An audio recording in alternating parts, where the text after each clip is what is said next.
Welcome, welcome, welcome. My name is Elizabeth A. Corshu. I am the founder and CEO of Nurse Exec Innovations, a resilience leadership coaching and global health consulting firm, as well as a newly minted author of the book titled Beyond the Vision, as well as a curator of the platform titled Pass the Mic. Some of you are probably saying, what is Pass the Mic? Who is Pass the Mic?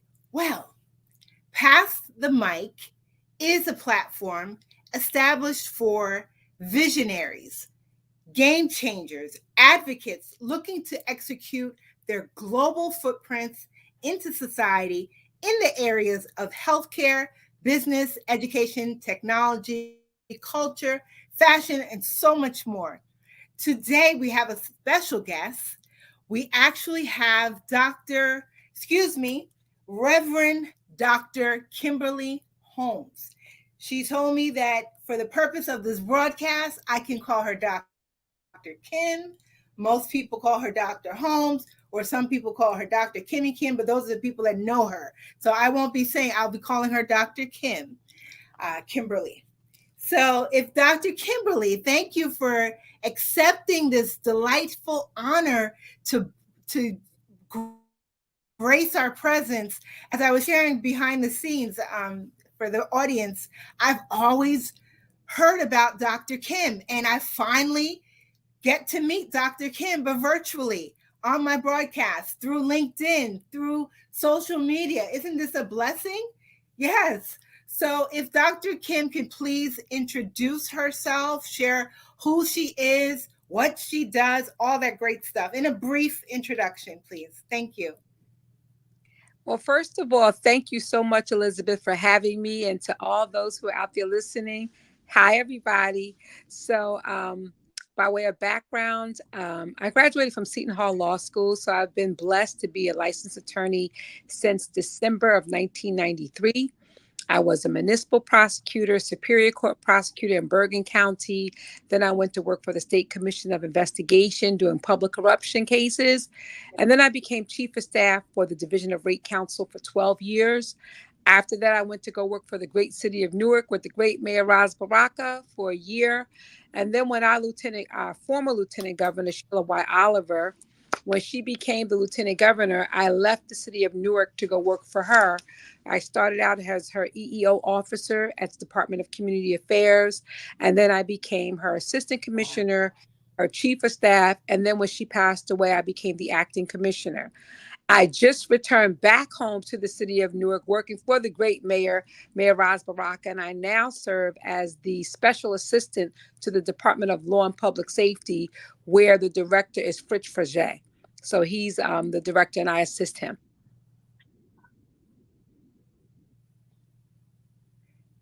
I believe I know Fritz Frage, Mm-hmm. but I'll just leave that a great person to work with. So then, next question: you told us about. Are you a mother? Are you a wife, future wife?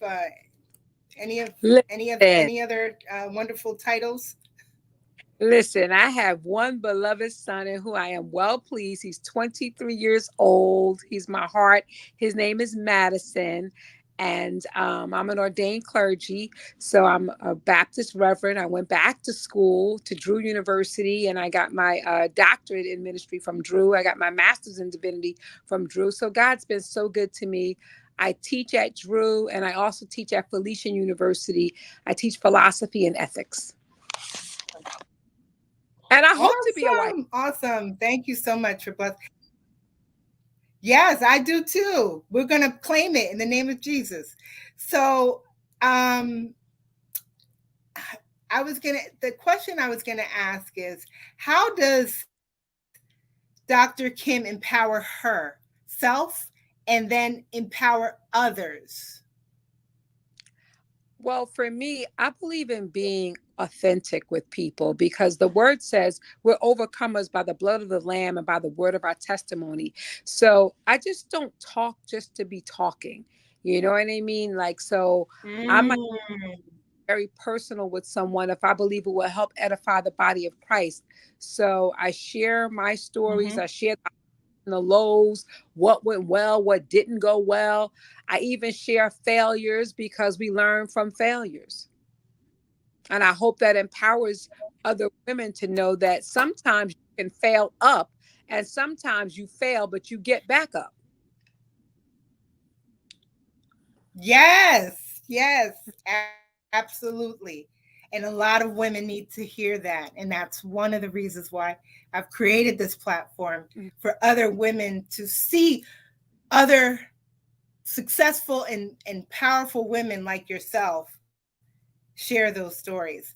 So, in regards to your talents and gifts, no, Mhm. yes, in regards to your talents and gifts, what would you say is a God given talent that you either knew as a young child or a revelation came upon you maybe in grad school, undergrad, whichever? If you can kind of share, because a lot of people struggle with knowing what is their talents, what are their gifts. Social media really has skewed how people look at gifts and talents, or what is just if you could just share what are your traits, characteristic traits, talents, and gifts that God has blessed you, and you use it to empower the world or the community around you.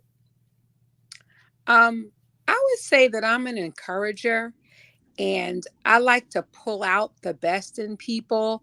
I don't have to be the one that's in the spotlight, but I like to pull others in, and Mm, I'm an organizer.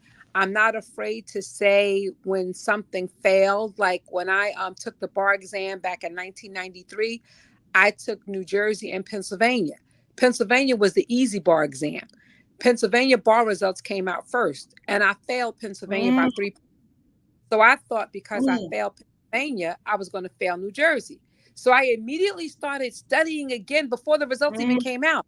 So the question become, where is your faith in God? mm. The result came out for New Jersey. I passed New Jersey on the Yes. first, but I failed Pennsylvania the first try. So I shared that with people to let them know it's not over till God says it's over, and keep your faith. So I'm an encourager, Mm, push people, I help others, yes. and in helping others, I'm helping myself.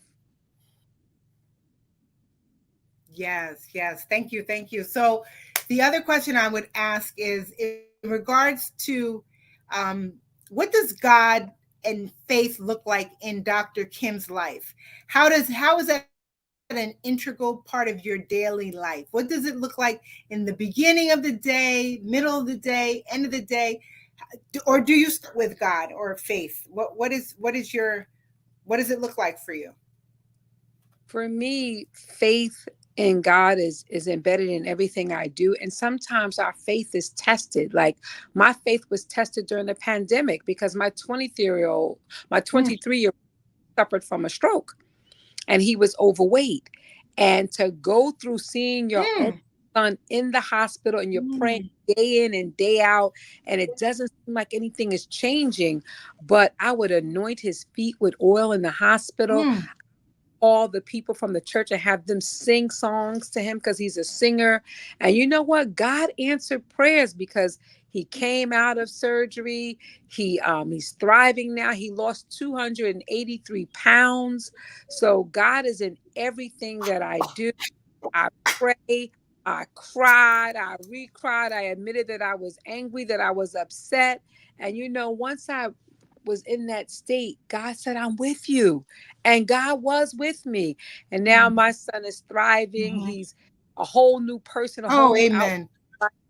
So God Thank is in you, everything God. that I do. Yes, Even in his bad times, God is still right there. I read, I study the Bible yes, daily. yes, Mhm. yes, yes. Thank you. Wow, thank you for sharing that transparent story. Yeah, the pandemic was a very challenging time for most, and Mhm. including myself. I went through a period of mental overwhelm, and I had to Yep. take a break. But in that break, God, I was like, you had an angry moment. I had an angry moment, and I was, what do they call it? Boxing with God. and God said, write a book. People, you make it look so easy. Write a book. So that's how Beyond the Vision was birthed. But my last and final question to you, because I'm very respectful of time, is in regards to the pandemic. We're going to lean into the pandemic. Mm-hmm.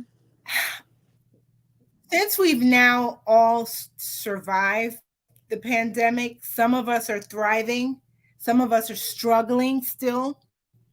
I believe that we're in a phase of healing. There's a level Mm-hmm. of healing going on, a level of forgiveness needs to happen, a level of love needs to saturate the world, the atmosphere. But in regards to you particularly, because I'm interviewing you, um, what does Dr. Kim value about life differently since the pandemic? And what do you do differently since the pandemic has occurred?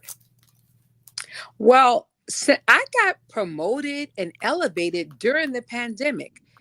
My house, my pipe burst during the pandemic, and I was displaced for 4 months during the pandemic. So transformation came during the pandemic. And I started a new job during the pandemic because I was unhappy at my other job. And it's like, why stay unhappy? Why sit there till you die? That's in the Bible. So I prayed to God and God opened up doors. And that's why I say I'm now. I done dropped 25 pounds. I live more health conscious now. My son, oh, mommy, you can't eat that. And so I don't eat that. And, I'm happy about life. I love what I do. I love working for the great city of Newark. I love working with law enforcement because that's my background. So since the pandemic, I spend more time with my son. Um, I love what I do. I have more regular work hours, so I'm able to, just enjoy life because sometimes, Elizabeth, we need what we call a Mhm. selah, just to stop, pause, reflect. And now I have more time because I'm not running down to Trenton every day.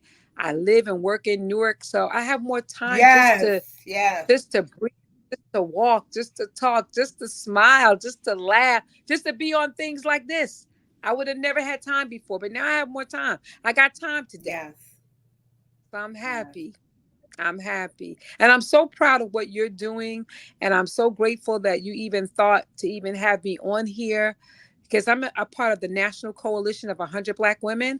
And we just did an empowerment series Awesome. called the Empower Her.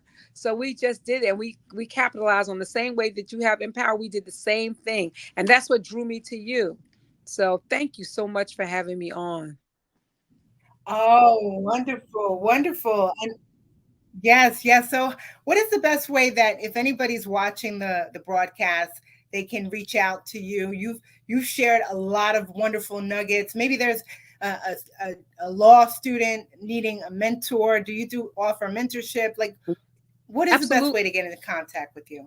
They can email me at kimberlykholmes@gmail.com. That's KimberlyKholmes, Kimberly K. Holmes at gmail.com. And you should know, Elizabeth, I have some powerful women that are members of the Coalition of 100 Black Women, and they would love to come on to your podcast Yes. and meet with you. So I'll be sure to Oh, forward wonderful. your Yes. email. Please do. Please I will. do. Please do. Please do. And thank you. Yes, yes. So thank you so much. This concludes the broadcast. If there's anything else that you would like to further share, I usually like to end the broadcast with a quote in regards to, and you've really blessed me with this your presence today, because I have been, I when I go on LinkedIn, I like to follow different people that are moving and shaking and doing things, wonderful things in the community in regards to, you know um social action, Mhm. government and law. But I just wanted to say thank you so much, and I just wanted to close with actually Maya Angelou's quote. um it's this is a perfect quote. It says basically, I can be changed by what happens to me, but I refuse to be reduced by it. And I feel that what you shared with us today, you've you've really covered all gamuts, and you've really blessed us today. And thank you so much. And definitely share with your colleagues to get in contact with me. I do have enough people for the month of March, but I've been doing this podcast since 2019. So Oh, feel wow. free to send them over to me. I appreciate it. Thank you, and have a great evening. God Thank you bless. so much for Bye having bye. me, and God bless everybody. Take care. Bye bye.